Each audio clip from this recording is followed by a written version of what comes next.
I'd like to call the evening session of the March 4th meeting of the Johnston County Commissioners to order. Welcome those of you are here who are in person today. Thank you for coming. And also welcome those who are watching us on our YouTube live stream. Welcome to you as well. I do want to say, for those who are curious, we did open this morning with an invocation and a pledge, as we do each time we meet. So just want to make sure we had already done that this morning. Also wanted to mention the 6 priorities that this board has established over the last couple of years, and just at our retreat, I think we kept those 6 priorities. And this session will mostly deal with land use, but we do have 6 priorities that we have established. They are educational funding, infrastructure, financial stewardship, and as I said, land use, public safety, and of course our county employees. So you should hear those in most of the items tonight. I did want to say that Commissioner Tony Braswell is not here tonight, and just ask that you keep his family and Tony in your prayers, that he may be able to join us sometime in the near future. And also mention the fact that Johnston County lost one of its greatest public servants earlier this week in Will Crocker. So just wanted to mention that and keep Mr. Crocker's family also in your prayers. With that, I did have a couple of announcements on some board appointments. We voted this morning after the morning session, and for the Airport Authority, we had 3 reappointments, Bentley Powell, Ken Jones, and Dale Parker. And to the Johnston County Health Board, we had Dr. Matt Thompson was the appointee for that one position. And with that, we'll move on to approval of the agenda. Are there any items that anyone wishes to add or remove from this agenda, or do I hear a motion to approve? Mr. Chairman, I move we approve the agenda as presented. Second. All right, we have a motion and a second to approve the agenda. All in favor, please say aye. Aye. Any opposed, nay? The agenda is approved. Next item is public comments, and we have Mr. Kevin Hubbard here to present to us on a generator. Yes, sir. Thank you, Mr. Chairman. Board, thank you for the opportunity to be here.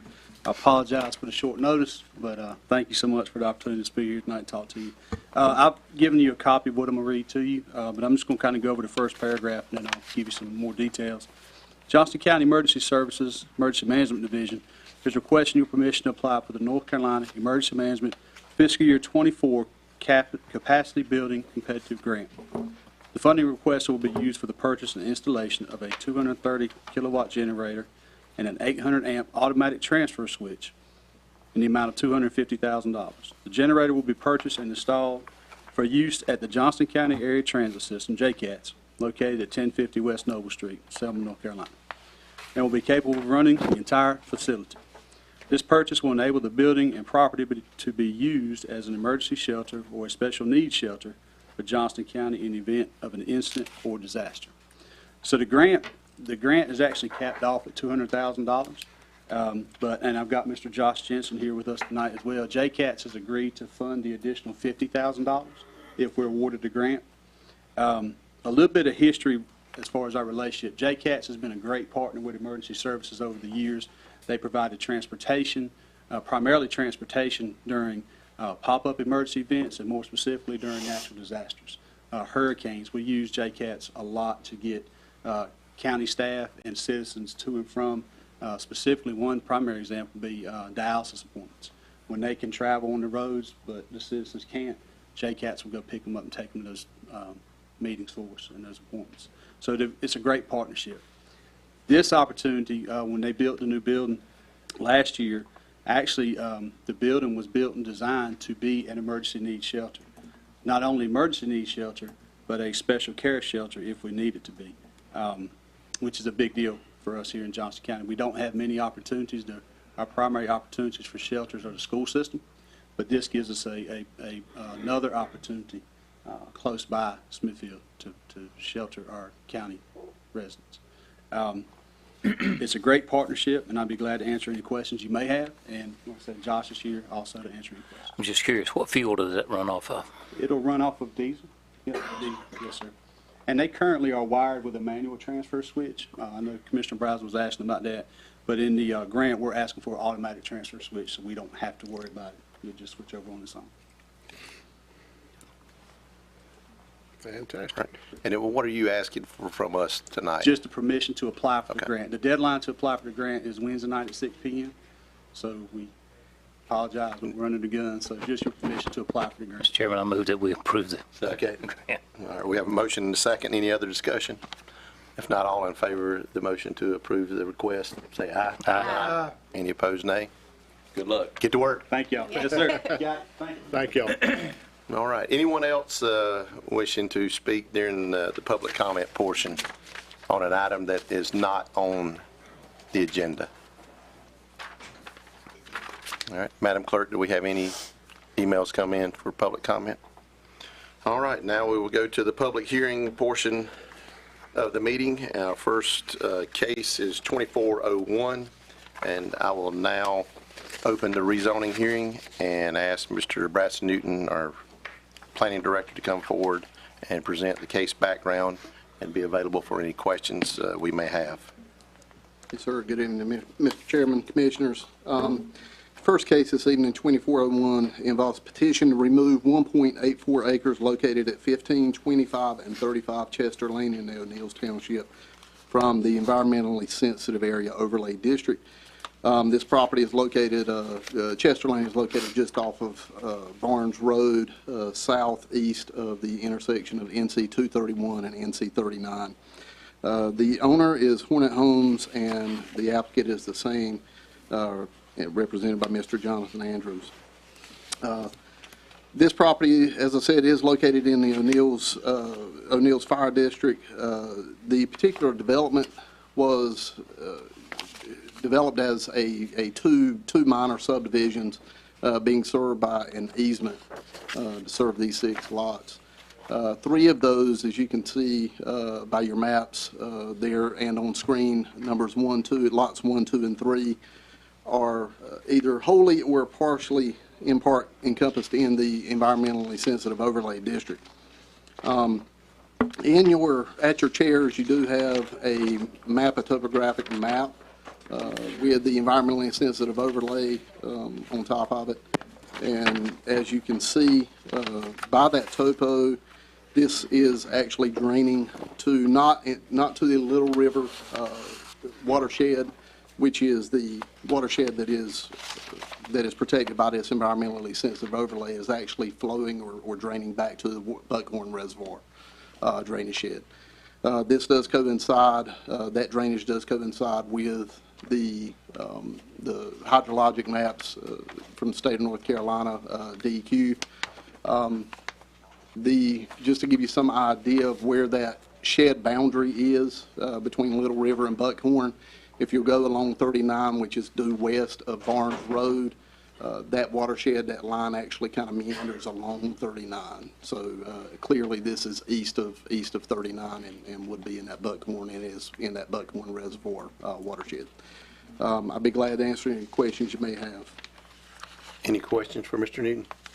On the map, those are lots 1, 2, and 3. What about the other 4, 5, and 6? They're not in it. They are not. If you reference the other map or even the screen above or what's on screen, you can see the hashed area is the environmentally sensitive overlay, and it only grabs 1, 2, and 3 either in whole or part. Okay. All right, any other questions? And this is similar to a couple other cases we've had these in the past. It is. I believe this is probably the 4th we've seen, and we may see these as it's just a boundary. We don't really know why it's not. It doesn't really follow the hydrologic maps for the state produced. but it's probably just to make sure they encompassed everything they needed to. Is the technology better that helps identify these places? It possibly could be, yes, sir. Any other questions for Mr. Newton? All right, well, we'll hear from the applicant.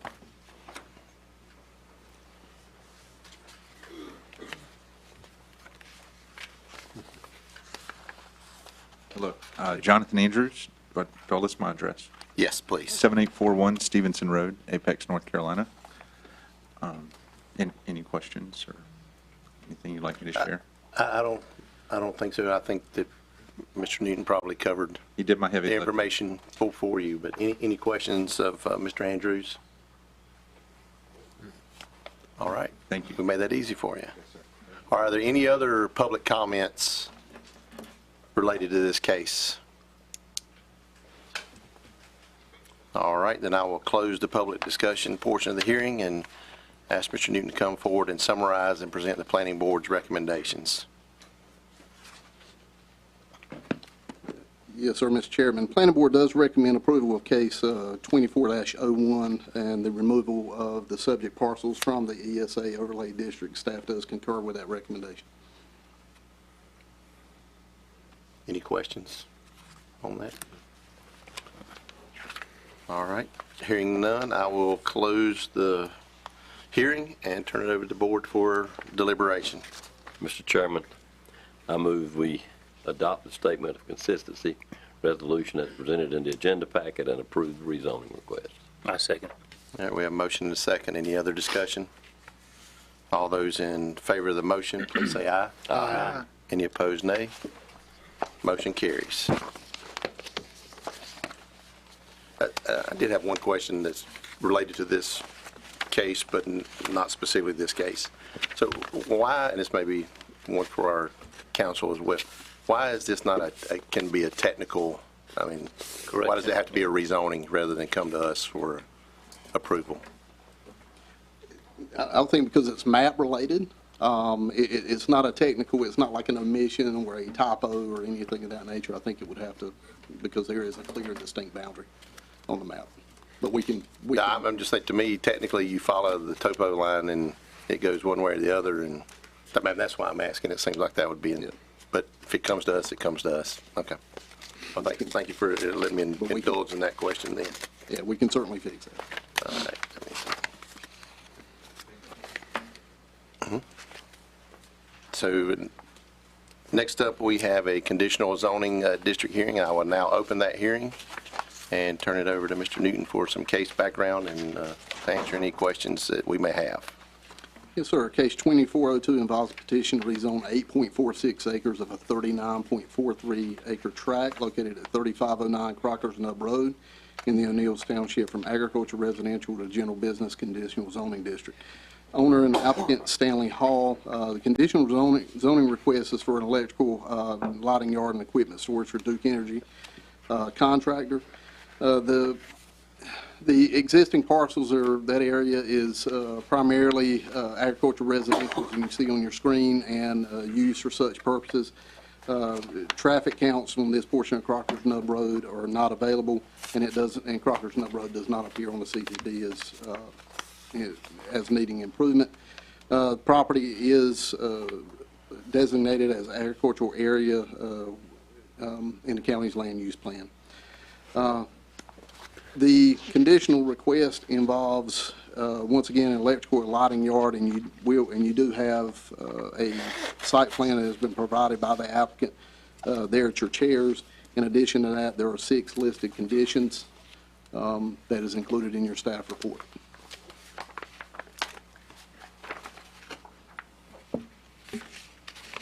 Any questions for Mr. Newton?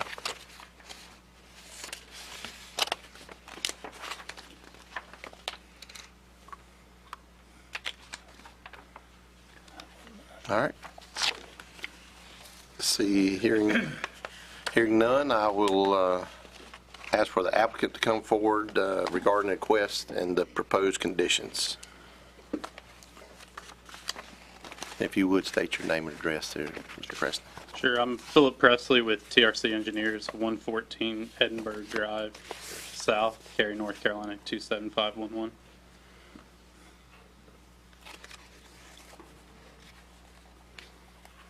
All right, you can proceed on with your presentation.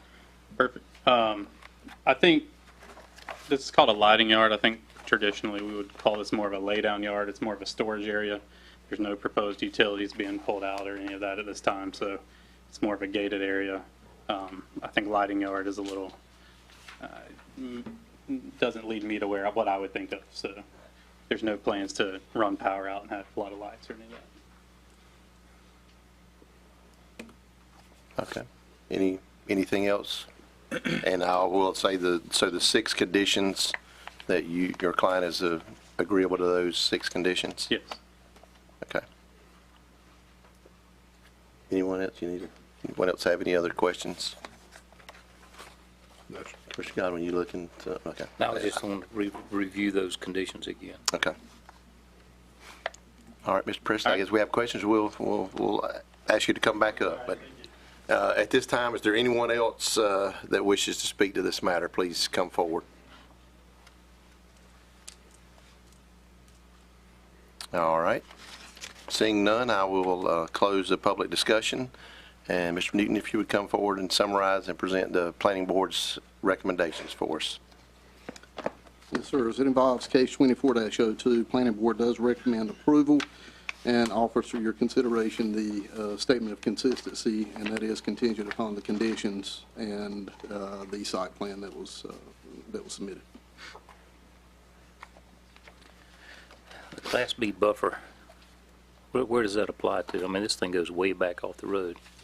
So it will apply to the entire perimeter. If there is vegetation or other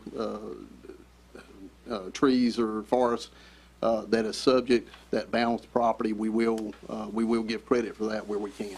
Right. So what we're most concerned about is ensuring that that buffer is providing that visual, that aesthetic buffer for the adjoining properties where absolutely needed. Okay. I think I know the answer to this, but just to clarify, with the rezoning and it being GB conditional zoning, if it were to ever be changed to anything else commercial, they'd have to come back and reapply and be approved again. So it's not like it could just turn into anything commercial that they wanted in the future. That is correct. Yes, ma'am. And I just wanted to clarify, you said, when you asked about the buffer, you said the whole property. I thought that's what I heard you say, but you mean the whole No, 8 acre, the zoning parcel that's requested, Okay, right. 8.46 out of the Yes, sir. total. Okay, I just want to make sure I Yeah, 30. understood it, because that was a We're lot not- of buffer on there. Yeah, I don't think we need to buffer the entire acre. Okay, all right, just making clear on that. Any other questions? All right, thank you. And then I've already asked the question of the applicant's representative on the conditions, and they did agree to those. So I'll now close the hearing and turn it over to the board for discussion and our motion. I got a question of Mr. Newton. Was there any opposition at the zoning board? No, sir. Okay. Mr. Chairman, I move that we adopt the statement of consistency resolution as presented in the agenda packet and approve the rezoning request with the conditions as discussed. I'll second it. All right. To the 6 that are shown. Okay. We have a motion and a second. Any other comments? All those in favor of the motion, please say aye. Aye. Okay. Any opposed, nay. Motion carries. All right, next up, we have another conditional zoning district hearing, case 2403. And Mr. Newton, I'll ask you to do the same, present the background. Yes, sir. Case 24-03 is petition to rezone .208 acres of a 10-acre tract located at 416 David Road in the Wilders Township from AR to General Business Conditional Zoning District. Owner and applicant is Edgar Jose Mendoza Cordova. The conditional zoning request is to allow the parking for its commercial tree service vehicle and additional equipment parking. The property is zoned agricultural residential and does lie within the Windy Hill subdivision residential community. The surrounding parcels are zoned agricultural residential when used for such purposes. Traffic along David Road, those counts are not available as it is a cul-de-sac and it is an unimproved road. David Road does not appear on the CTB as needing improvement. This property is located in a low-density residential area in accordance with our land use plan. This property does, well, this neighborhood does have some history. So some months ago, recent months ago, we received a complaint from a resident within the neighborhood with regard to five parcels or 5 properties in there. And they ranged junkyard, small engine repair, equipment storage on the cul-de-sac. And so these were addressed. One of those was actually a manufacturer of mobile food units in the neighborhood, and that one has since been mitigated. They have moved that operation out of the neighborhood and into an appropriately zoned area or an appropriate jurisdiction. So there are 4. This property is one of 4 that is currently, or its property owner is one of 4 in the neighborhood now that is under current notice of violation. And those include, like I said, 4 properties and they various violations. The applicant has provided a site plan which shows the layout of the property and the parking, and there are listed 8 conditions there for your consideration. All right, any questions of Mr. Newton?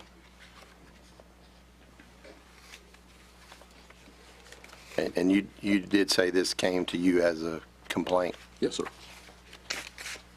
You said there's no traffic count on that road, but as the applicant indicated, well, they're generally in and out every day.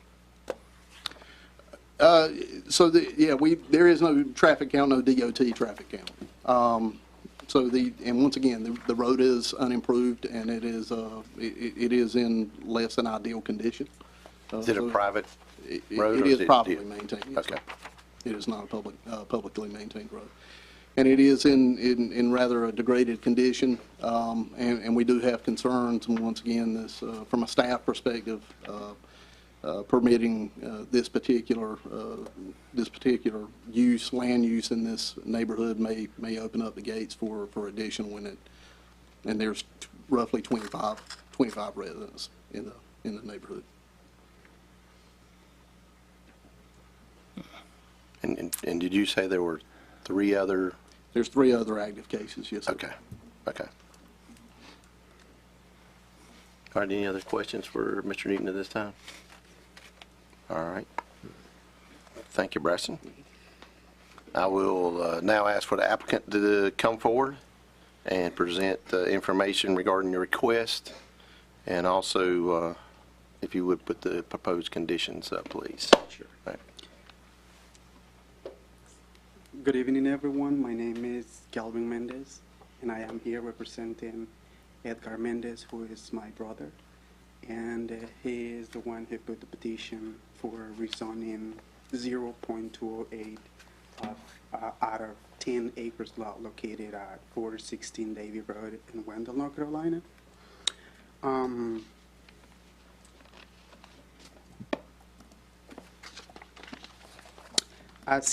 As he mentioned, this was a complaint from a neighbor who was complaining. He was complaining, and he no longer lives on the road anymore. He moved, and he was complaining because of the business that was in front of him that already is moved out, and there is around 33 lots on the road, and we're not the only ones who have a business there. There is multiple people who have business there and people who have lived there for like over 30 years, and all people that they have their business there and that's what they do for a living.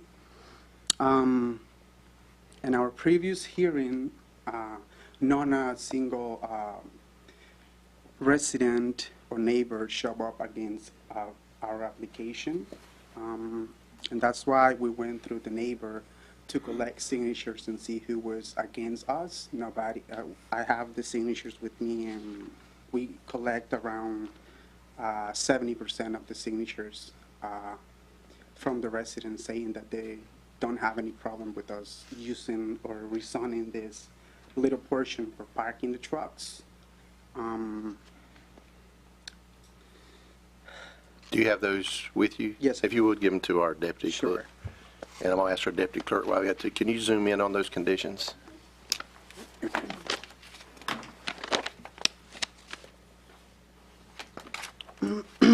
Thank you. I know you're also familiar with the area just through the maps that you guys have, but I took some pictures and I have them with me if you want to see them, so you can look how the lot looks from the road, from David Road, and you can see what the area where the trucks are going to be parked looks like. If you would give them. Can you pass those out? Yeah, she's going to pass them around. And I am here to answer any questions. All right. Do you have anybody have any questions now for Mr. Mendez? Oh, here we go. This is just those 3 pictures? Yes. Yes. Mr. Mendez, how many trucks do you have? 4. And what business are you in? It's not a commercial tree service, it's a residential tree service. Okay. And how long have you been there? Edgar had lived there for a year, and with the business, like 9 months since June. So, question, all of these piles of wood chips, I'm assuming, obviously that's on his property, but is that something that is planned to be continued, that he dumps the wood The chips reas- there? Yes, thank you. The reason why he has those pile of wood chips there is because that area is watery, so he's trying to like cover all of that area with wood chips to make it look better, because it's in front of David Road. Okay. Yeah. So you're saying, because I see it changed hands February of this year, so you're saying that the business now owns the property? Edgar is the owner of the 10 acres lot, and he is the owner of the business. Mm-hmm. And he is like trying to rezone only 0.208 out of his 10 acres to just park the trucks. There is not going to be any buildings in there. Okay. I was like, so when you say trucks, I think it actually says 3 trucks in the conditions or in the application, and then it talks about a Bobcat and trailers. Yes. So, There are 3 trucks, and every truck has a trailer, and the trailers pull up the Bobcat, one of them a chipper machine, and Bobcat chipper machine and a stump grinder. That's what we use. okay. Yeah, this road that you show the picture on, this one here, that's the one that's got 33 houses on it? No, that is. That's the driveway? Yes, Okay. that is the end of the circle where David Road ends, and that is Edgar's driveway.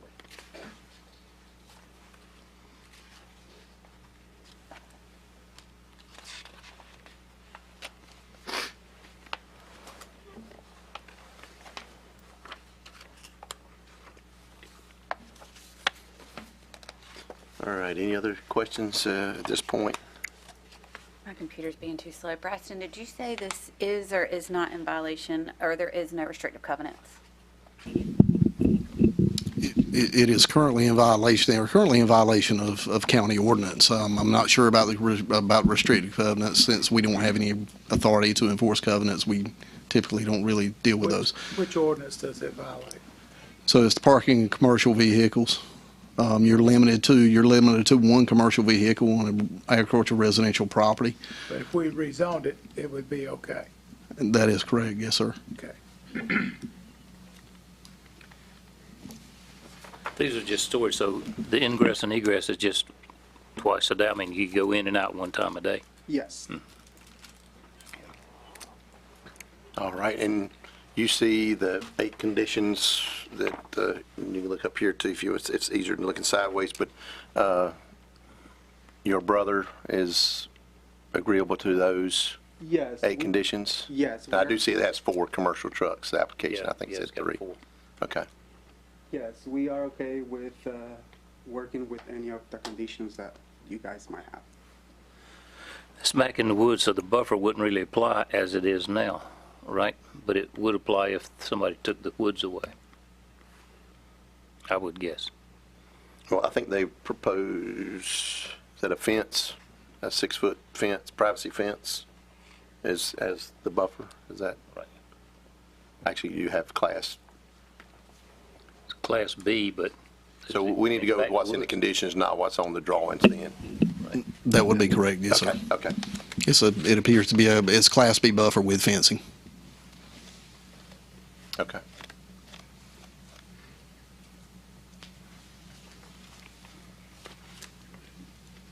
All right, so obviously that drawing's not to scale where it shows, the fence shows basically on the property line, so it'd have to move in some. Okay. All right, any other questions? I'm concerned with the mulch that they're putting in the wetlands to fill the wetlands, but I don't know that that's any of our concern or what we're talking about here now, but I don't think it's really. He said wet area, so yeah, I think you might have assumed wetlands. I'm not sure what they are, but he did say wet area. Okay. I do see it's not in the 100-year floodplain based on the map that was provided, so.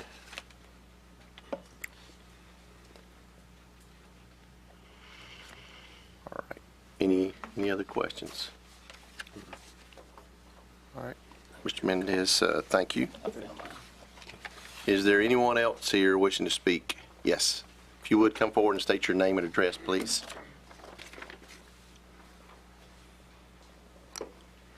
My name's Anita Yeager. I'm at 409 David Road, so I'm their next door neighbor.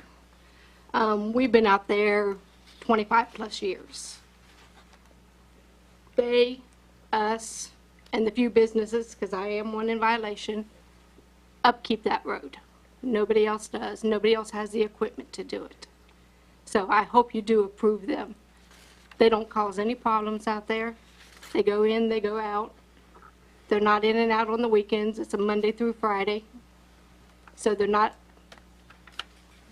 bothering anybody. The only person that complained was complaining about the food truck business.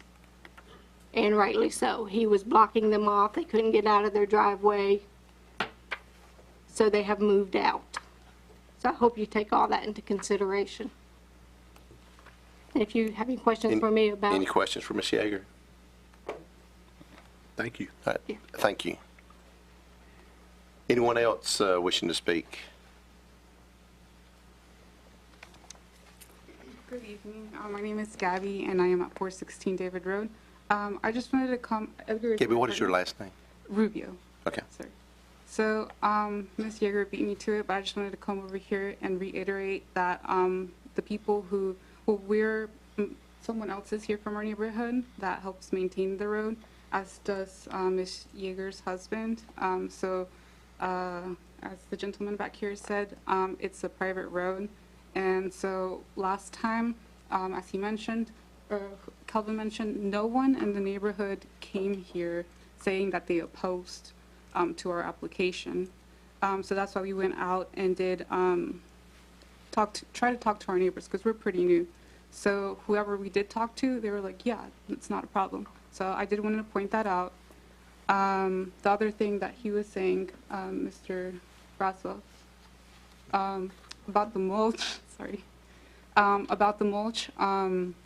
So that's more, since Edgar is he wants to keep his property very clean, so like clearing out the vines, because it's very forested. It was very, there was a lot of debris. It's a large plot of land. So he's very particular about his property and maintaining it and upkeeping it, so there's no trash, no contamination to the wetlands or anything. It's more so we just like to take care of our property. Yes. Okay. Any questions? Any questions, Ms. Rubio? All right.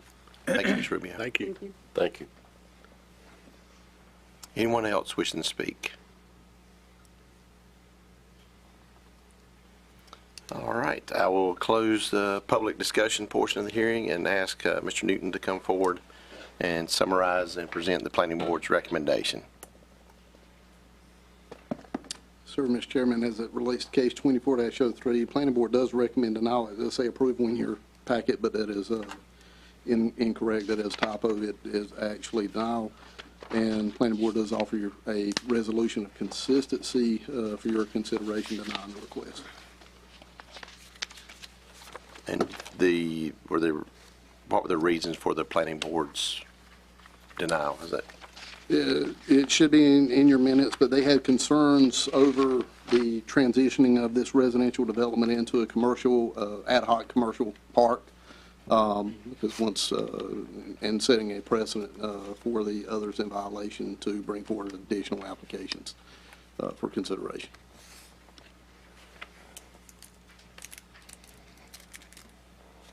All right. I did so.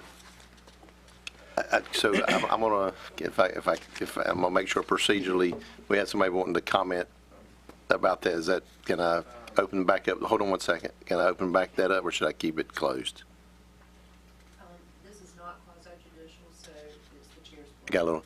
All right. So I'm gonna let you go. If you could come forward and state your name, and then we'll get back to Mr. Newton. Hello. Sorry. My name is Fernando Hernandez. I live at 400 David Road in Wendell.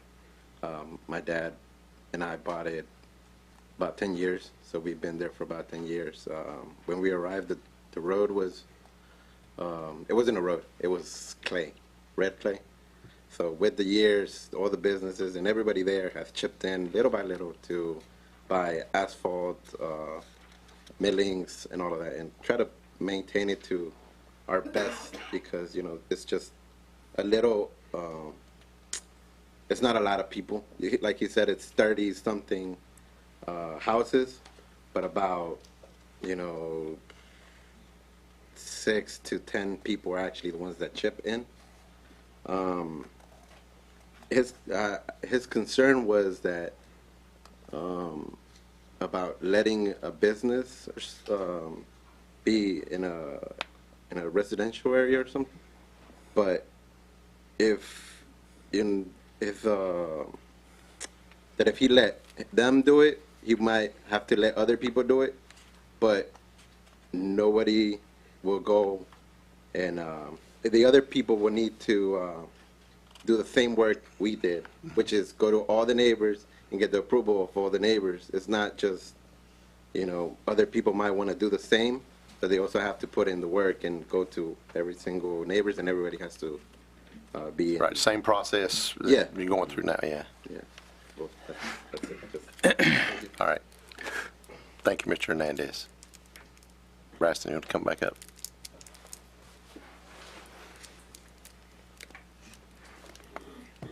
Commissioner Smith, did you have a Let comment? him finish. Okay. Yes, All right. So the one thing for me that we talked about, the mulch, is that considered a way? How is that considered under our ordinances currently when you're bringing mulch back to leave on site? If he's using it for a commercial purpose to store the mulch there, that would need to be addressed in the conditions if this board is inclined to approve the request. So that would need to be addressed. If he's using it for personal use to reestablish the land or to curtail any type of undergrowth in the wooded area or any wooded area, then, I mean, he obviously has the ability to do Right. that. Well, I'm just looking at the work that appears to be done amongst that section of trees on the right-hand side. It seems like that's exactly what he's using it for. So, and then I know there was, I don't see it as a condition, but there was a mention of Monday through Friday, and did the planning board give that any consideration, or did that even come up? They did not. No. Okay. All right. Any other questions for Mr. Newton? All right. Then let me see where I am on here. And I've already asked about the final condition, so I will close the hearing and turn it over to the board for further discussion and deliberation. Mr. Chairman, we just approved the same thing here for a big corporation. Wasn't any problem with Duke Energy. Same stuff. Here we got salt of the earth people providing a service that's needed, keeping up a road. Nobody in the community is complaining. We need to approve this. The thing I like about it is the fact that they're at the end of the road and they have the equipment and the wherewithal to keep that road up, so everybody's got a stake in it. So I agree with you, Commissioner Smith. All right, go ahead. No, I was just going to say, I agree with Commissioner Smith and Commissioner Godwin. My only concern, and this is, is that there does appear that there were restrictive covenants at some point in time in that community. If those have been abandoned, then I don't have an issue with it. My only concern is if other people bought in there, granted they say there's no issue, but if they've purchased in there with the understanding that there are restrictive covenants that, keep people from creating a business in there, that those not be broken. I can't find any on the Register of Deeds. I'm just looking at past sales that said that there were some. And I agree with, Commissioner Godwin about it being at the end of the cul-de-sac. I think we just have to be careful that if somebody at the front now wants to apply for rezoning to do some commercial, we can't. I guess we couldn't say no because they're at the front versus at the back. I mean. Well, I would say that we'd look at every situation on its own merits and its own implications. Okay. And if you're worried about the restrictive covenants, a lot of times, many years ago, they were subdivisions of convenience. They didn't ever write covenants or anything. They just did it for purpose of laying out the land and dividing the property and selling them off. They didn't come up with covenants, restrictive covenants at all. Yeah. In any event, it is not our job to enforce restrictive covenants. That's a legal matter that if someone is harmed, there's a court of law to enforce restrictive covenants. That's not our prerogative. Yep, and I would agree. I think Mr. Mendez has shown that he is indeed a good neighbor, and the combination of neighbors are taking care of their own subdivision. And as Commissioner Smith pointed out, we just approved the same thing in the middle of a piece of property for a large corporation.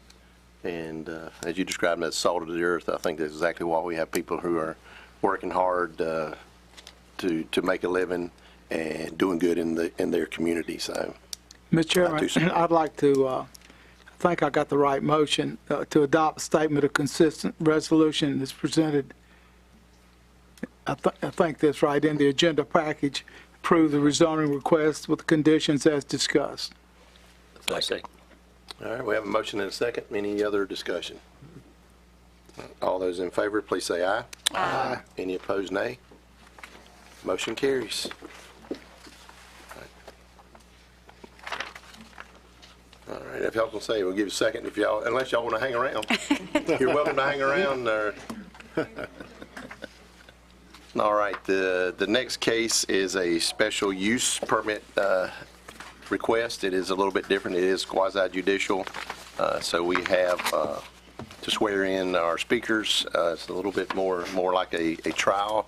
I will say, ask our attorney if there's any special instructions you want to give or provide for the public as we move forward on this one.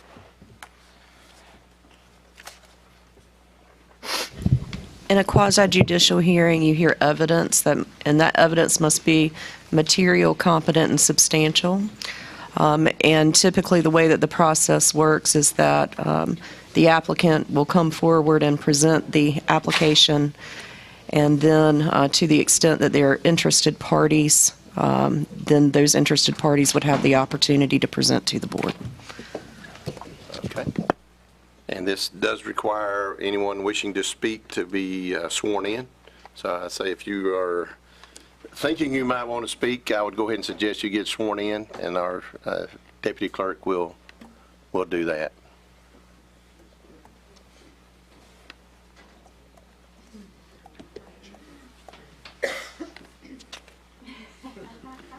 Well, it's a crowd. This is a crowd. Well, I just hope that all of y'all are prepared and don't have to all speak, yeah. Do you swear that the testimony you are about to give before this hearing is the truth, the whole truth, and nothing but the truth, so help you God? I do. All right. This is a special use permit to allow installation of a wireless telecommunications tower, and I will call on Mr. Newton to provide the case background and be available for any questions that we may have of him. Yes, sir. This case, as you said, is a special use permit for 1.2 acres located at 3715 Jackson King Road in Pleasant Grove Township. The owner owner is 5210 Community Fire Department, and the applicant is Tower Code, and they're represented by Mr. Thomas H. Johnston, attorney.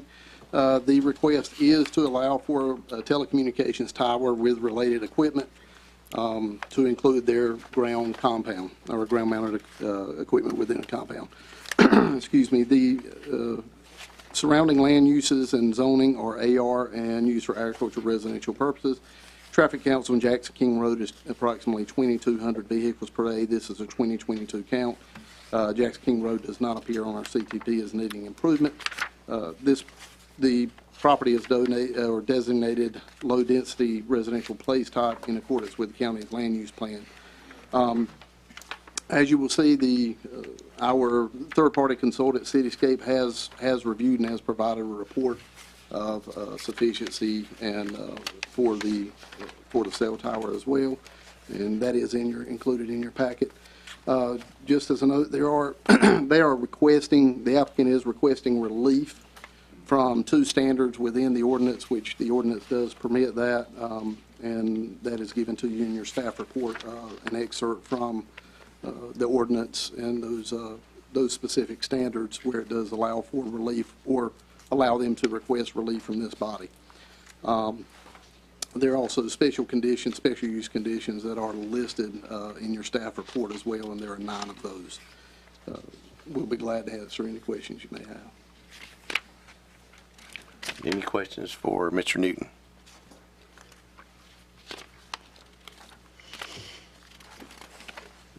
You said there was 2 conditions there, exceptions. There are 2 exceptions. One is with regard to the setback. That's right. So obviously this is not a terribly large site, and our setback does require the height of the tower plus a percentage of that height. They would not be able to meet that with this site. However, I do believe that the applicant is prepared to provide data from an engineer, or at least testimony from an engineer for the tower to be designed to essentially fall within a much shorter zone. Okay. All right. And the other reason was for? Yes, the other reason, I'm sorry, our standards do require 6 tower or 6 antenna clusters on the tower, so they are only requesting relief from that to reduce that to 4. Okay. All right. Thank you, sir. And I will now call on the applicant to come forward and present their case. Good evening. Good evening. I am Tom Johnson with the law firm of Williams Mullen at 301 Fayetteville Street, Suite 1700 in Raleigh, here on behalf of the applicant. And we'll address the 2 exceptions or modifications that we're requesting, and I do have information from witnesses here who can speak to that, so we will do that. But first, I wanted to kind of go through a little bit of overview about this site and go through some slides that I have. And the first thing I wanted to do, this is a site for AT&T and FirstNet, which is the emergency responders service that Johnston County is a part of. And I initially wanted to have Tim Sutton with AT&T come up here and just explain for the board and the community about AT&T and specifically about FirstNet. So Tim, if you could come up, please, and do that. Good evening. Tim Sutton with AT&T, 9139 Research Drive, Charlotte, North Carolina. As alluded to, the AT&T is planning to co-locate on this tower. We do provide the FirstNet service. It's nationwide, first responders and public safety network. Johnston County is a subscriber to that, and supports the fire department, police department, and any first responders. It's a 24/7 network.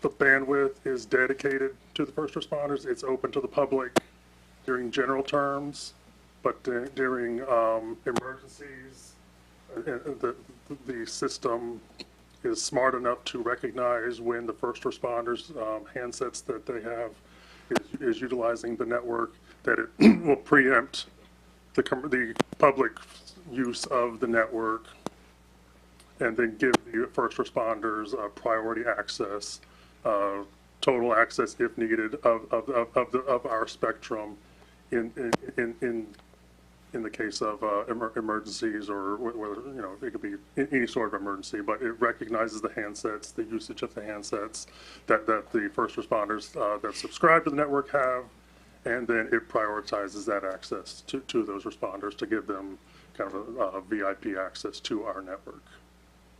Any questions? Any questions? Perhaps this would be, the reason there's proposed 4 users, is that a technical reason or just marketing considerations, or, business considerations? You can probably speak to this better than I can. Okay. And I'll address that even more as we get into the presentation. David Hockey with Tower Co., who's building the tower, can really address that more specifically. Okay. Since you asked, I'll go ahead and address a little bit of it now. Your ordinance specifically states that when it's a tower under 200 feet, that you can specifically request relief from 6 antennas versus 4. We're talking 195 feet here, and you roughly have to have probably 20 feet between each stack of antennas. So when you get lower, it becomes less effective. And it's a cost factor. You have to beef up the tower so that it can handle more carriers. In this market, the major carriers, there are only really 4 major carriers. There are others, and Cityscape's report alludes to that. But that's why, just in terms of effectiveness and you've answered it. Capacity. So I just wanted to make sure I answered that. Great transition from what Tim just said to what we're talking about here. We're proposing this monopole tower on fire department property on the 5210 fire department in this area. So it's very appropriate that it's a FirstNet site for first responders, and that's where it will be located. And there's several members of the department that are here in support of this application here tonight. So it did want to give that as background. Make sure I do this right. The clerk told me what I needed to do, so if I point this way, she says, because that's where the computer is. Whenever we go out and say Tower Co, AT&T comes to Tower Co, say we need a site in this part of Johnston County, help us out. And a search ring is given, saying this is the area we need it. This is the search ring. Cityscape's report speaks to this and acknowledges and concurs that there's need for service in this area and that the search ring was appropriate for the type of service being provided. This is just an aerial showing the search ring, just showing what's there. This is a coverage map, and I've got Shahel Chaudhry here, who with AT&T, who prepared these maps. I have him available to answer any questions you may have, and Cityscape's report again goes into this, but this is the current coverage in the area. The tower site itself, I understand I need to use this. I think maybe this is appropriate. This is where we're talking about right here. This is the actual site. Current coverage,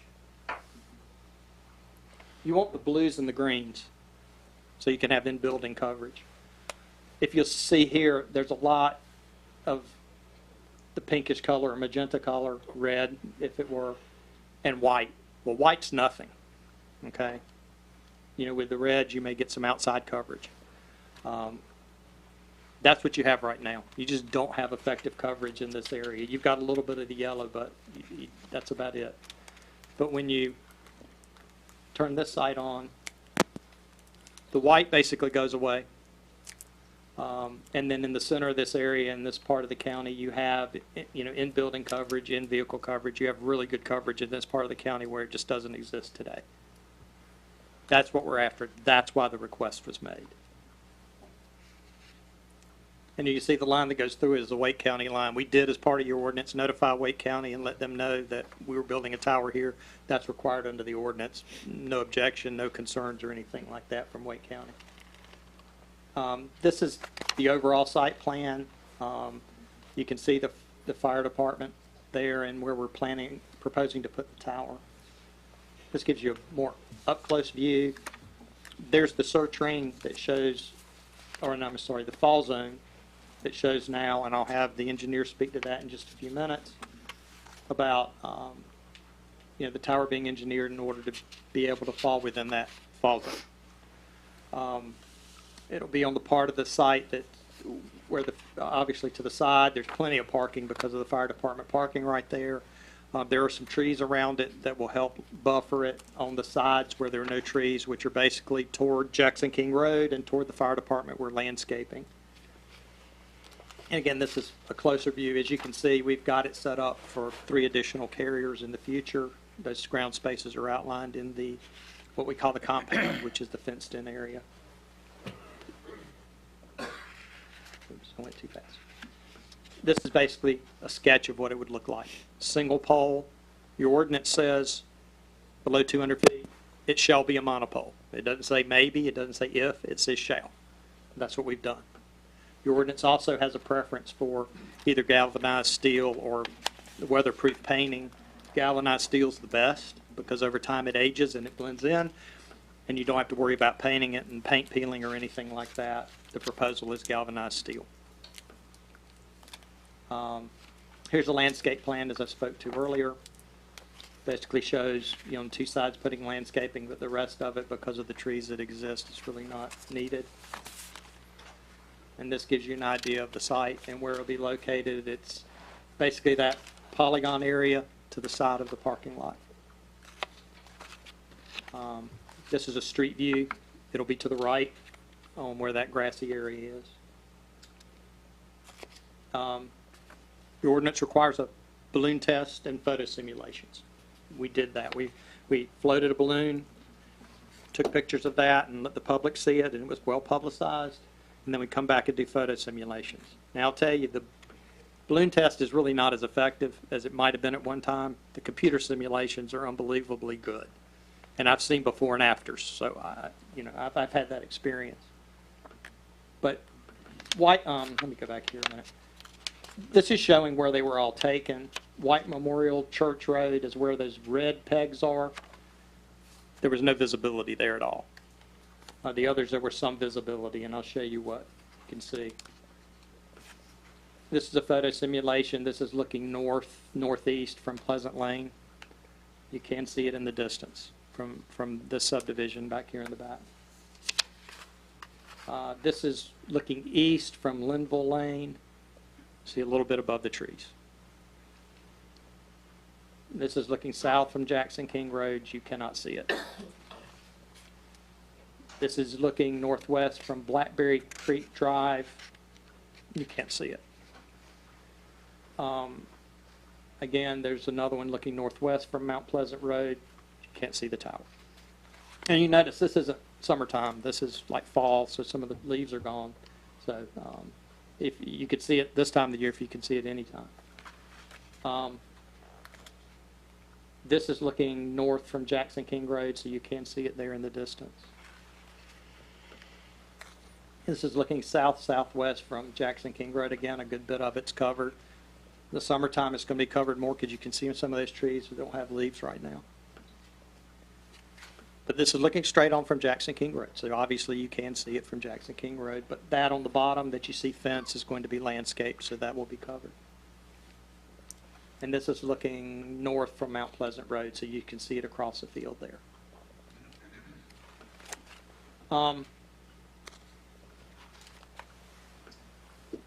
Your ordinance talks about it being in context or in harmony, and the special use permit talks about that. It's not unusual to have towers at fire departments. I mean, tower codes built up across the country. Be normal to see one here. This is one that David Hockey with Tower Code took and of a fire department in Pawleys Island in South Carolina. A resort area. You've got a golf course there. You've got homes with places with a swimming pool. Very nice area. You've got a pole at the fire department. Same thing here. It's a pole at the fire department, similar look to what we're going to have here. Here's another view and another. Not only fire departments, but courthouses. This is here. There's a guide tower right behind the courthouse here.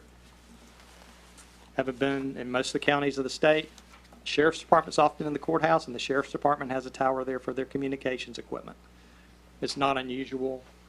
It's close setback because it's right up next to the building in most cases. Like this one's really close to your building here, and without any difficulty. Now I'm going to speak a little bit toward the report. First of all, I do want to make sure, and I didn't say that earlier, to ask that the evidence that we've already submitted be admitted into evidence, or the documents we've submitted be admitted into evidence in support of the application. In addition to that, we did not have the fall zone showing on the site plan when we did our initial submission, and we put that in here. And I do want to admit that in as well, just so that it shows that circle on the site plan. And I have enough, I think, for everybody. So I did want to get that admitted as well, and it just shows that ring like I showed you on the overhead. Let me kind of go through these. I call them modifications. You can call them variances or whatever, but these are some changes from what's normally in the ordinance. Like I said earlier, the co-location part and the design part, it just doesn't make sense in a lot of ways to design this tower at its height to have places for 6 antenna arrays. And your ordinance recognizes that because it specifically says if it's under 200, you can ask for that. And that's what we're doing. We're asking for an exception in this case. The second is setback. In a minute, I'll have Avery Fan, who's a structural engineer, come up and just speak to this effect. But in Exhibit 13, that's part of the record, there is a letter, a sealed letter from Sabre. Sabre's a tower company. They're one of the ones that build the tower. So the manufacturer gave us a statement that said that this tower, if it happened to fail for some untoward reason, it would bend and it would not exceed the 45-foot rate, any closer than 45 feet to that adjoining property.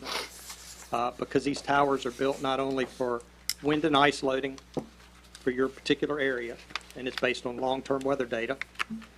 The building code requires that. Usually there's a factor above that, where there be 10% or so safety factor built into the tower, which that letter acknowledges.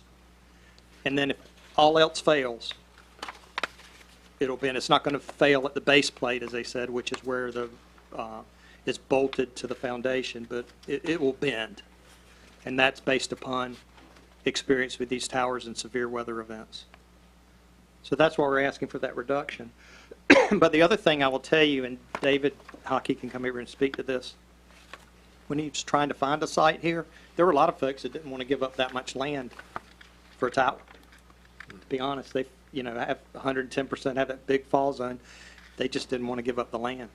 So we got to the point where we went to the fire department, they were interested, and that's where we went. And based upon the engineering evidence and what we have, it's perfectly safe to do that. The staff report did mention some things about concealment and the concern about that.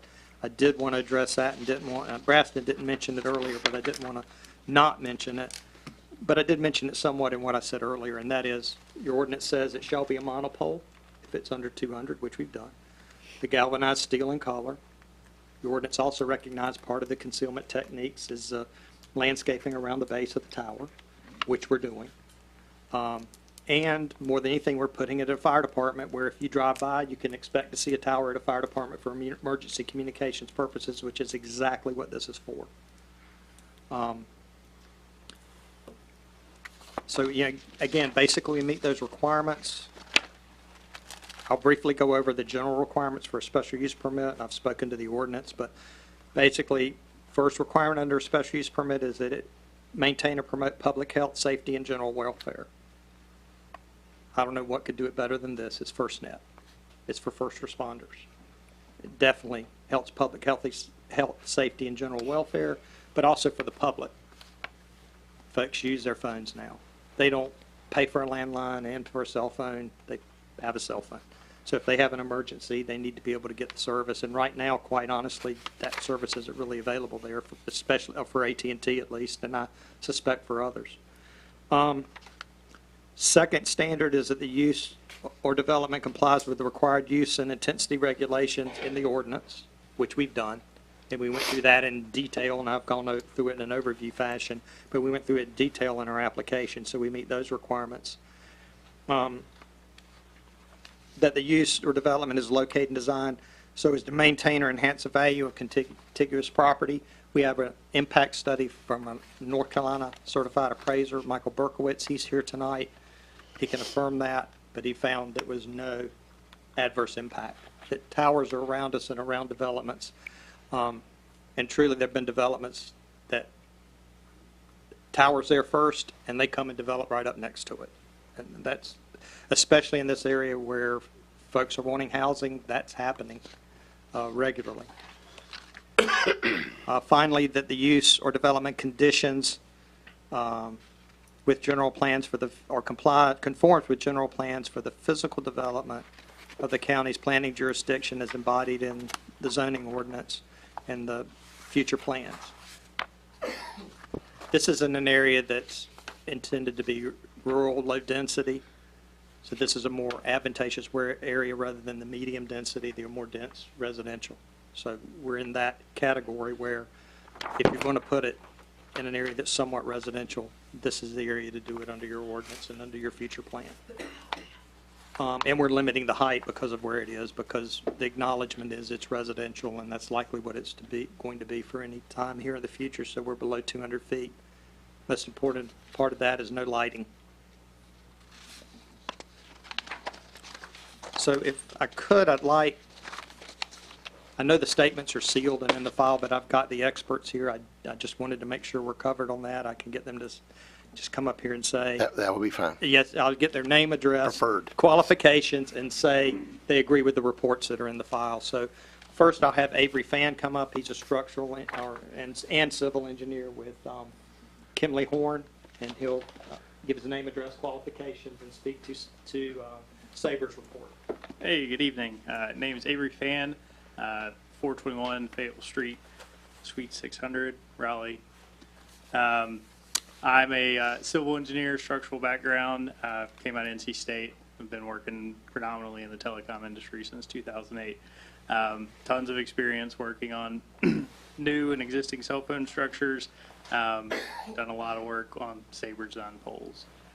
So for this specific site, we're going to put in a 195-foot monopole, and it's going to be designed to have a 45-foot fall zone. So basically on that depiction that Tom showed earlier, down below where all the carriers are installed, that would be the weak point on the tower. So in the event of a very heavy design wind event, it would hinge over and fall. And the shortest distance to the property line, I believe, is to the northeast, and so it would fall before hitting that property line. The foundation that will be underneath this tower is a 9-foot drilled shaft going down 44 feet. And so that was designed for a site-specific geotech. So they actually went out, did drilling, got the site-specific soils, and then designed the foundation accordingly. So that's all considered in the structural capacity of the tower itself. As Tom mentioned, from a landscaping perspective, we're going to use that existing foliage in two directions, keep it as it is, but in the directions toward the fire department and the main road, we'll put in some landscaping to kind of serve to cover up that fence. So. Any other questions I can answer? Any questions for Mr. Fan? I have some, but I think his discussion is answered. Okay. Okay. All right. Thank you. Thank you. And next I have Michael Berkowitz, who's the appraiser that did the impact study, to come up and speak.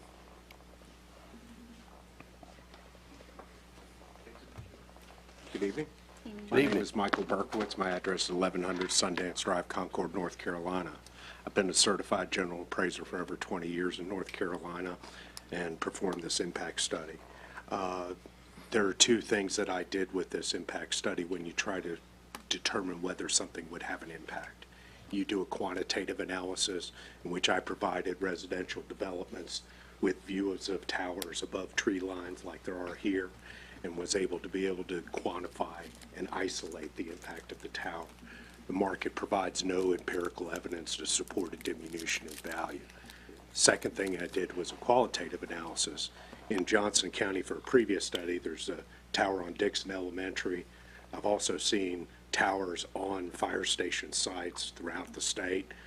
I think I've seen about a half dozen or so, and the expectation of wireless communications, especially for first responders, is something that would, from an appraiser standpoint, create multi-collinearity where you can't look at one thing and just say, oh, it's the tower, it's not the fire station.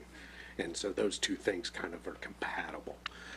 Based upon that, it's my professional opinion that this tower, as proposed, would either maintain or enhance the value of contiguous properties. I'd be happy to answer any questions. Any questions for Mr. Berkowitz? Have you seen evidence anywhere where the presence of a tower would actually enhance the attractiveness because of improved communications for the prospective buyers? The enhancement is mostly anecdotal, and there's no real qualification because usually you're looking in growth patterns where there's natural, and to isolate that impact as an enhancement would not be credible. Right. Again, the same idea of multi-collinearity is like if you're growing that way, values are going up. And to say it's for wireless communication, I don't think would be credible. It was a trick question. You answered it just right. I was waiting for the other commercial appraiser to ask that. But I'll be happy to answer any question, any other. Any other questions? All right. Thank you for your time. And I will have David Hockey with Tower Code just come up and speak briefly about the site and the work that's gone into this. Okay. Good evening. Thank you for having me. David Hockey, Tower Co. My address is 5000 Valleystone Drive, Cary, North Carolina, 27519. My qualifications are I've been in the industry since 2000. 22 of those years have been spent mainly focusing on planning and zoning. I have a background degree and master's of urban and regional planning. Specifically to this site, we have worked on it for approximately 2 years. As Mr. Johnson spoke to earlier, we looked at a number of properties because we always try and find, first off, one that will have 100% compliance, i.e. asking for no reductions or waivers. And as he noted, we approached at least 4 properties, Hicks Life Estate, an Ugburn property, Myers, and Satterfield, all of which had a large enough tracts that they could, in fact, situate the tower and maintain all compliance with all requirements. Their position was they were either not interested or not at that time because they were looking at potential real estate development from a residential standpoint down the road, and they thought they'd rather maximize the amount of their land use for residential, selling to developers or land speculators. So as a result, we then gravitated back to the fire station, obviously noted a good compatible use, but it did require waivers. But at that point, we felt it was still a good fit, having done our due diligence to try and find sites that did have the 100% compatibility or 100% compliance with the ordinance. The other piece that Mr. Johnston mentioned earlier was the designing of the tower for multiple tenants, but fewer than what the ordinance required. Having worked in the industry and the number of carriers operating in this market, AT&T, T-Mobile, Verizon, U.S. Cellular, we accounted for all those, and certainly the tower will be marketed to all those beyond AT&T, so that if there is additional carriers wanting in the area, they'll have a location that they can use, both from a structural as well as a situational. And as a result, we felt both from a design standpoint as well as the compatibility, the four carrier design is probably the best. Now, one thing I can say is even if we received 4 carriers on that tower, towers can often be modified and Avery can speak to that again from an engineering standpoint, that even in the future, things can be done to the tower structurally to accommodate beyond the 4 that it currently has designed for. So there is future capacity even beyond the 4 that we originally designed it for. So there is that fail-safe built in. And I'm certainly happy to answer any other questions you may have. From TowerCo's perspective, again, we will own the site, and our tenants will be at the outset AT&T, but we will actively market it to Verizon, T-Mobile, and U.S. Cellular. Any questions for Mr. Hockey? All right. Thank you. Thank you, sir.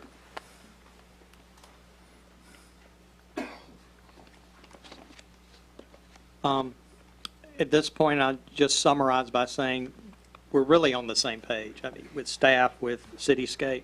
I think staff's concern was there were some modifications we were requesting. They wanted you to make that decision. Cityscape said the same thing, but Cityscape, being your consultant, said there's the need, the tower makes sense, it meets the requirements other than those that we've asked for some modifications on. So we're all in agreement. We accept the conditions that are listed. We're happy with those and consent to those. And I'm available to answer any other questions you may have, and in particular, or the experts need to answer if you've got any further questions. All right. Any other questions for Mr. Johnson? No. All right. Thank you, Mr. Johnson. Thank Is there anyone else here wishing to speak, but either for or against this case? If you would come forward, state your name and address, please.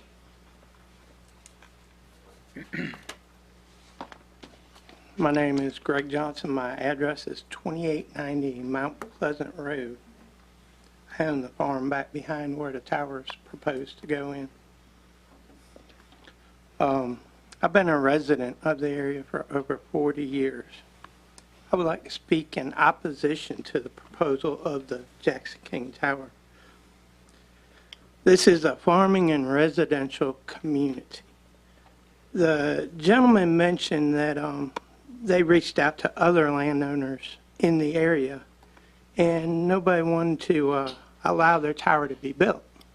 I'm one of the landowners that they reached out to. There's a reason why the people in the area don't want the tower. It's an eyesore. Cluttering the skyline for the people who live in the area should not be allowed. Within a few miles of the proposed site, there are many commercial properties better suited for a commercial tower.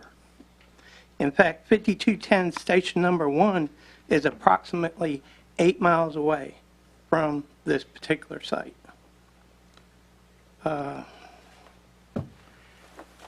It's my understanding that the proposed tower will be an AT&T tower. Well, AT&T doesn't even offer service in my area as far as internet provider or anything. So they just want to come in and build a big old tower in basically my front yard. That's all I have to say about it. Any questions for Mr. Johnson? I just want to clarify. See, there's actually a parcel between your property and the fire station when I'm looking at GIS. Is that correct? Yeah, my neighbor's property is. Okay. There's an 8-acre parcel. Okay. All right. Any other questions for Mr. Johnson? Thank you. I did see the balloon go up. Sure can't see it from my house. There's no doubt about it. And that was just a balloon, 3 times taller than the trees. Thank you. Anyone else wishing to speak to this case? Good evening. My name is Tony Blaylock. I live at 3545 Jackson King Road. I'm about 600 yards away from the fire station and the tower. As a matter of fact, our farm surrounds the fire station. There are 3 towers located about 2 miles away. There's one on Rock Service Station Road in Wake County. That is to the north of us. There's one 2 miles away on Highway 42 along Middle Creek. That's west of us.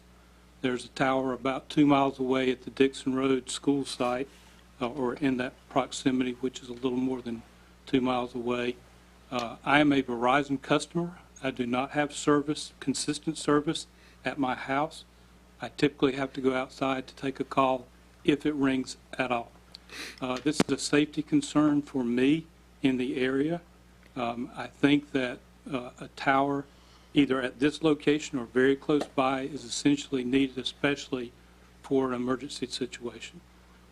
In full disclosure, I'm on the board of directors of the 5210 Fire Department, but I'm a very close neighbor of this site, and I'm in favor of it locating where it's proposed. Thank you. Any other questions for Mr. Blaylock? All right. Thank you. Anyone else wishing to speak?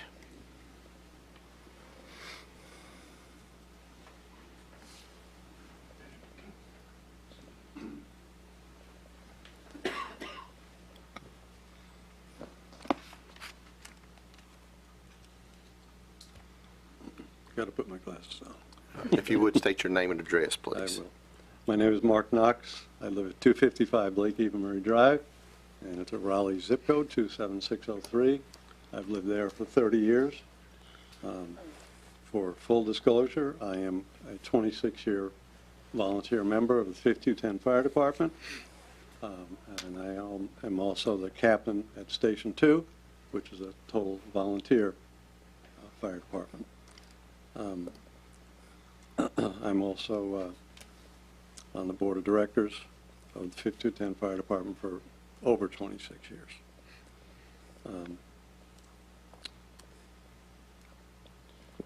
My hope for you to consider this and approve it is that residents pay a full service price for cell phone service, whether there's a connection or not.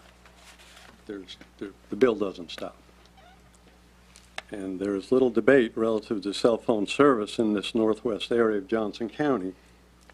It is not uncommon for non-connecting calls, drop calls, or just poor connections to occur in the middle of a discussion.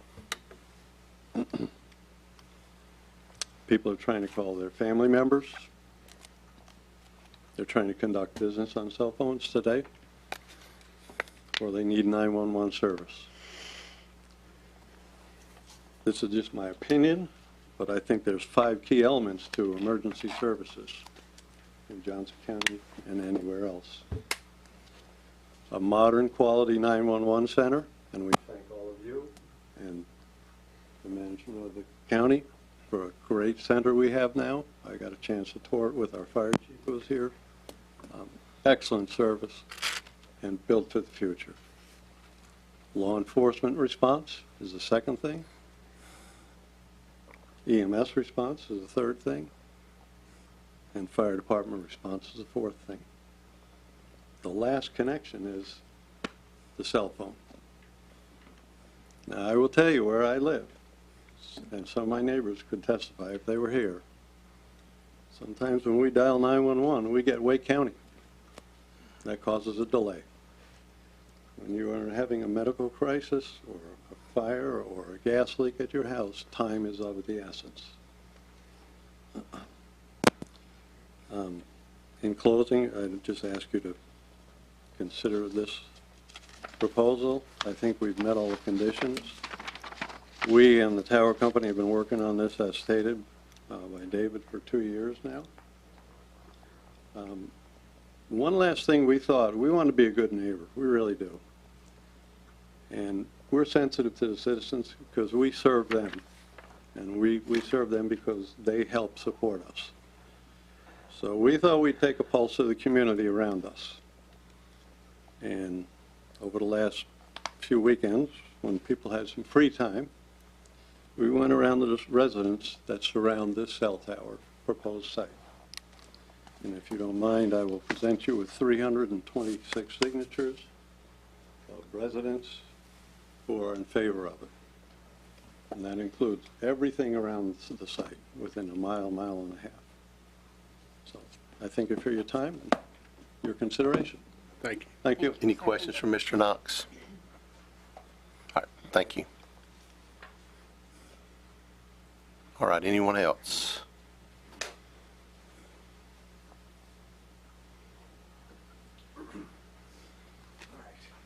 My name is Randy Hardy. I'm a lieutenant at Station 2, 5210. I live at 209 White Oak Farms Drive, about a mile and some change from this tower, or where the tower is supposed to go. I'm in favor of it. One thing I wanted to bring up that I think Captain Knox brought up was, if I call 911, I've got firsthand knowledge of this. You know, I've called 911 before, and I don't get Johnston County. I get Wake County. And so by the time Wake County figures out that I'm not in Wake County, there's already a couple minutes that's gone by. And so they have to transfer me back to Johnston County, and I have to start the whole process all over again, tell them where I am, what the problem is.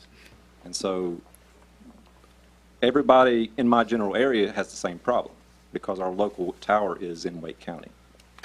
And so I just wanted to bring up that fact and reiterate it. But that's all I have. Thank you. All right, anybody have any questions for Mr. Hardy? Thank you. Thank you for your service.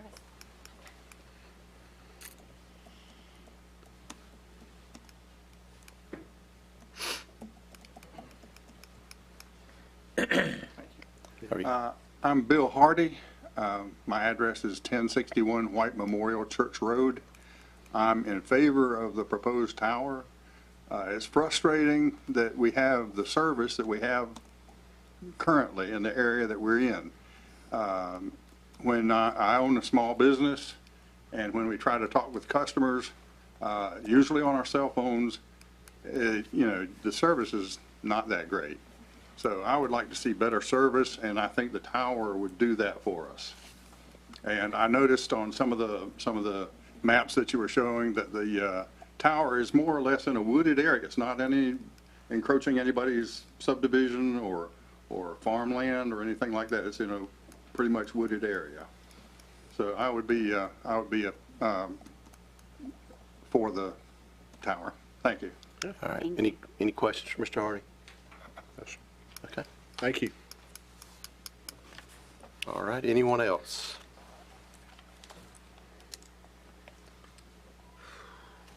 All right. Seeing none, Mr. Johnson, any closing remarks? I mean, I have nothing further other than, you know, I could reiterate what was already said, and your own consultant recognizes that it's needed, and we've shown in the modifications that we meet those requirements, and we're willing to abide by the conditions that are set forth. So I really don't have anything else to say, and we would certainly appreciate your support. All right. Thank you. All right. I will now close the public discussion portion of our hearing and call on Mr. Newton to come forward and summarize and present the recommendation. Yes, sir. As it relates to special use permit 24-04, staff does recommend denial. This is based solely on the fact that there were two items of relief. There were two standards that they were requesting relief from that only this board can provide. Outside of that, that is our only concern. All right. Any questions? All right. Then I will now close the special use hearing and turn it over to the board for discussion. Chairman, I make a motion that we approve the cell tower based on the needs that I'm seeing from the community. And, you know, we just had this conversation with renaming of 42, but that's a major issue with that area. I make a motion that based on findings of facts and special use conditions, I move to approve the special use permit. Second. All right. We have a motion and a second. Any other discussion? You know, a week or so ago, we received an email from a citizen about this tower, not in favor of it. And I thought it was a well thought out and well crafted memo outlining their objections, and I understood that. And I'm sensitive to the fact that folks don't like to see it and they don't like to see change. I live in the country, and where I deer hunt, I can see two tower lights, and I don't even think about it. It's almost like I'm guessing when the light's going to change from white to red. But more and more of the citizens of this county is dependent upon cell service. We don't have landlines anymore. I don't have one in my house.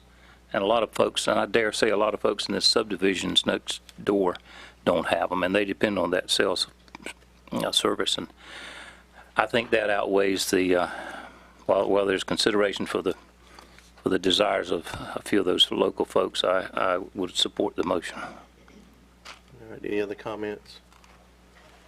Mr. Chairman, so other than if you leave here and you drive 2 blocks behind the Smithfield Fire Station, there's a tower just like this.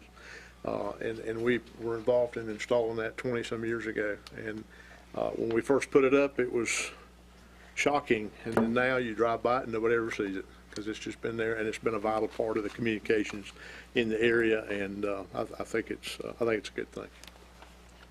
All right, and I would just add that, as Commissioner Stevens said, when we had our public meeting at, I think, Mount Zion Methodist Church, we heard from several folks, not all who were in favor of renaming the road, but almost to a person, we heard comments about poor cell service, pinging Wake County 911 and having to get redirected back.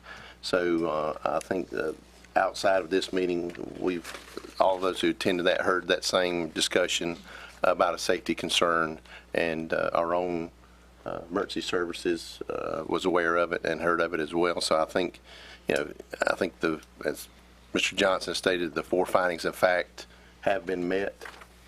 They're agreeable to the special use conditions, and for me, primarily, it's a safety issue for the residents in that area, and it fills in a gap where we have poor, depending on what color you were looking at, poor to no service in that area. So any other discussion? All right, all in favor of the motion to approve based on the finding of facts and the special use conditions, please say aye. Aye. Any opposed, nay? Motion carries. Thank you. Give a second for folks to clear out before we move on to the next item.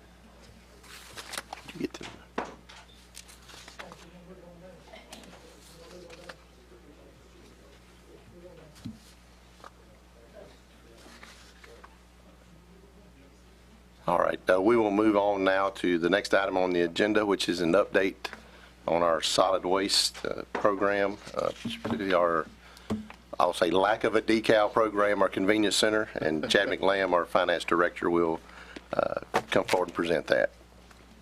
Good evening. As you mentioned, the board voted to do away with the solid waste decal program. I'm here to provide an update on some of the options or an option or two that we have for your consideration. Understanding this board has the final say, and we'll be happy to do whatever this board instructs us to do at the end. And some of the analysis that we've had and what it takes to run a solid waste program, the capital needs, and then some of the other things that may be attached to that, we're looking at the unincorporated areas of the county, solid waste fees in the $70 to $75 range once per year. And then in the incorporated area, which would be in the towns, would be $20 per year. Those are some of the things that we've looked at so far. We can build off that. We have other options, but that is sort of where we're leaning at the moment.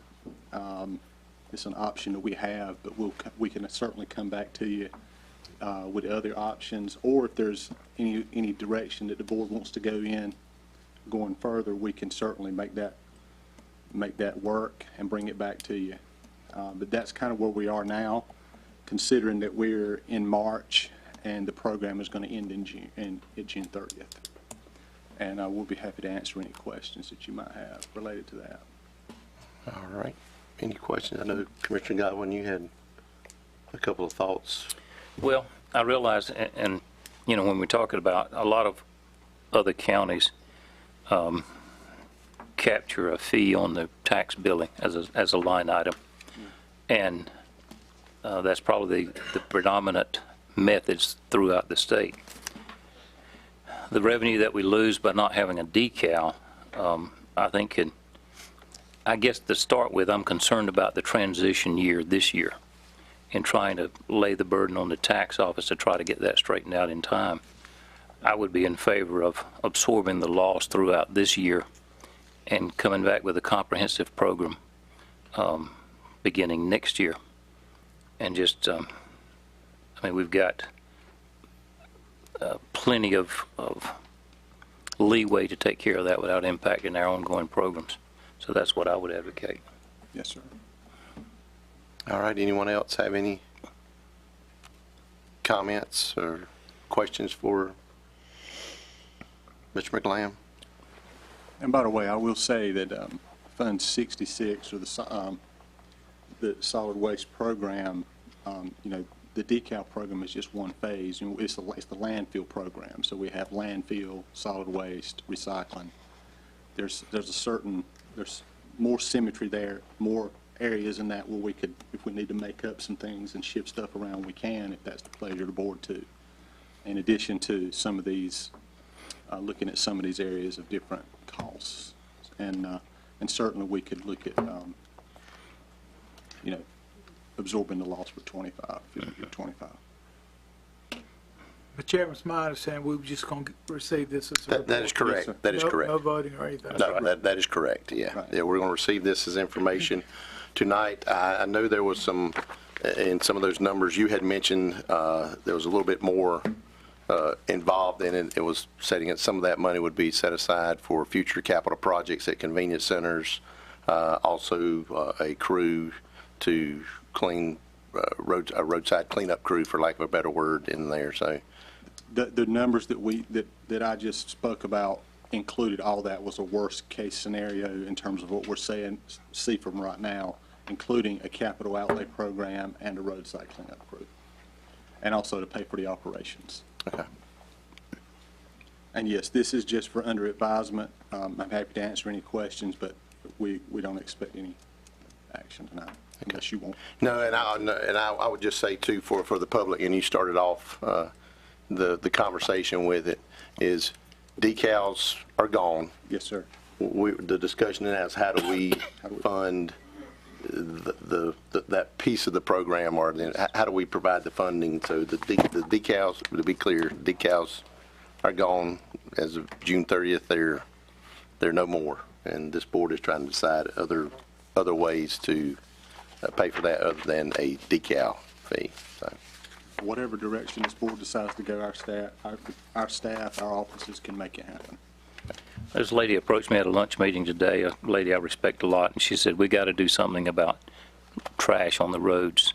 And I told her that eliminating the restricted access to our convenience sites may be a big help towards getting there. Yes, sir. Good point. all right, anyone else have any comments?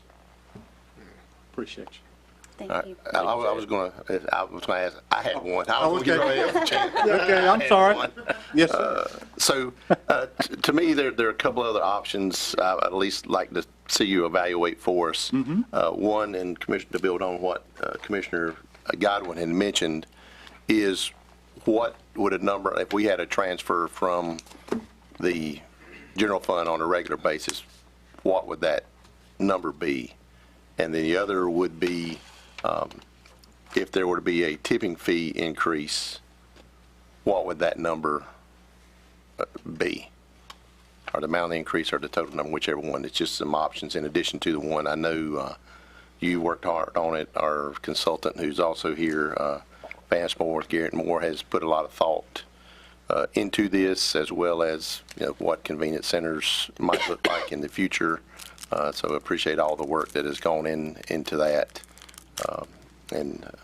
So those were just a couple other things I think for us to consider before we decide what to do. I will say, in a little bit of disagreeing with Commissioner Godwin, but it's kind of a minor detail, is I'd rather not be talking about this time next year. I'd rather, when we come up with a solution that is put to bed once and for all, well, at least we're switching ways we're going to do it.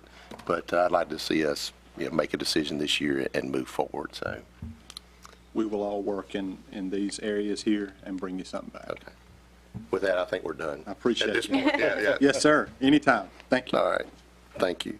All right. Next up, we have manager reports and comments.